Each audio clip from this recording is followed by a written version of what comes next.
ঢাকা শহর সহ কিছু বড় বড় শহরে কিছু মেগা প্রজেক্ট হয়েছে, কিন্তু একই সাথে আমরা দেখেছি মেগা প্রজেক্টের নামে মেগা দুর্নীতিও হয়েছে সেই সময়। 12 তারিখে আপনারা বাংলাদেশের মানুষের ভাগ্যের পরিবর্তন করতে পারেন সঠিক ব্যক্তির পক্ষে রায় প্রদানের মাধ্যমে, সঠিক মার্কার পক্ষে রায় প্রদানের মাধ্যমে। মঞ্চে উপস্থিত দানশীষের প্রার্থী এবং নেতৃবৃন্দ, আমার সামনে উপস্থিত প্রিয় টাঙ্গাইল জেলাবাসী, আসসালামু আলাইকুম। আসসালামু আলাইকুম। কেমন আছেন আপনারা? আলহামদুলিল্লাহ, আমি আছি মোটামুটি আলহামদুলিল্লাহ, শরীরটা বেশি ভালো না, আছি আলহামদুলিল্লাহ। আচ্ছা প্রিয় ভাই বোনেরা, এই যে আপনারা এখানে হাজার লক্ষ মানুষ আজ যে এখানে একত্রিত হয়েছেন, কেন একত্রিত হয়েছেন? এখানে একত্রিত হয়েছেন যে আজ আমাদের একটি নির্বাচনী জনসভা। কোন নির্বাচনী জনসভা? যেই নির্বাচনটি ইনশাল্লাহ আগামী মাসের 12 তারিখে এই বাংলাদেশে অনুষ্ঠিত হতে যাচ্ছে, সেই নির্বাচনী উপলক্ষে একটি জনসভা, তার একটি জনসভা আজ এখানে। এখন এই যে নির্বাচনটি, আপনারা যারা এই মাঠের আশপাশ দিয়ে বহু লক্ষ মানুষ দাঁড়িয়ে আছেন, এই মঞ্চের সামনে কতগুলো মানুষ এখানে বসে আছে, কতগুলো পরিবার এখানে বসে আছে। এই পরিবারগুলোর বিভিন্ন সদস্য গত 15-16 বছরে এবং বিশেষ করে গত জুলাই আগস্ট মাসে অনেক সদস্য শহীদ হয়েছেন। গত 15-16 বছরে এইখানে উপস্থিত পরিবারগুলোর অনেক সদস্য গুম, হত্যা, খুন, গায়েবী মামলা, মিথ্যে মামলা সহ বহু অত্যাচার নির্যাতনের শিকার হয়েছে।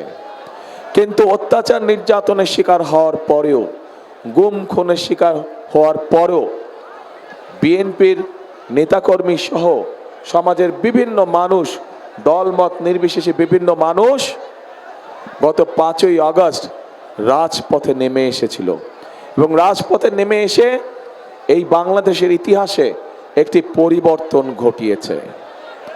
এই বিষয়টা জানেন তো আপনারা নাকি? ধারণা আছে? অবশ্যই আছে, কারণ এই পরিবর্তনটি বাংলাদেশের ইতিহাস সাথে ওতপ্রোতভাবে সম্পর্কিত।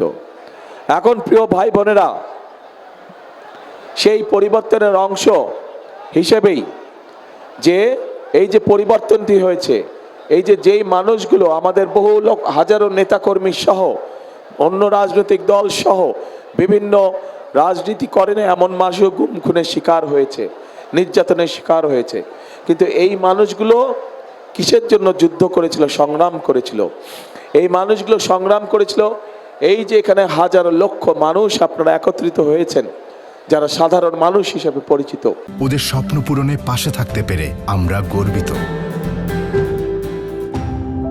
ভোটের অধিকার গত 16 বছর যাবৎ কেড়ে নেওয়া হয়েছিল, কথা বলার অধিকার কেড়ে নেওয়া হয়েছিল, অর্থনৈতিক স্বাধীনতার অধিকার কেড়ে নেওয়া হয়েছিল। সেই অধিকারকে বাস্তবে রূপ দেওয়ার জন্য ওই মানুষগুলো তাদের জীবনকে উৎসর্গ করেছিল। প্রিয় ভাই বোনেরা, 12 তারিখ সেই দিন হাজির হয়েছে এবং 12 তারিখে আপনারা বাংলাদেশের মানুষের ভাগ্যের পরিবর্তন করতে পারেন সঠিক ব্যক্তির পক্ষে রায় প্রদানের মাধ্যমে, সঠিক মার্কার পক্ষে রায় প্রদানের মাধ্যমে। কারণ এই যে গত 5ই আগস্ট যে পরিবর্তন হয়েছে, এটি শুধু রাজনৈতিক পরিবর্তন হলে চলবে না, এই পরিবর্তনটি হতে হবে মানুষের ভাগ্য পরিবর্তনের দিন হিসাবে। 12 তারিখের নির্বাচন শুধু নির্বাচনের দিন হলে চলবে না, এই নির্বাচনের দিনটি হতে হবে মানুষের ভাগ্য পরিবর্তনের দিন। এবং সেই জন্যই বাংলাদেশের ইতিহাসে এই নির্বাচনটি একটি অন্যতম গুরুত্ব বহন করে। প্রিয় ভাই বোনেরা, স্বাভাবিকভাবেই গত 15-16 বছর আমরা দেখেছি আমাদের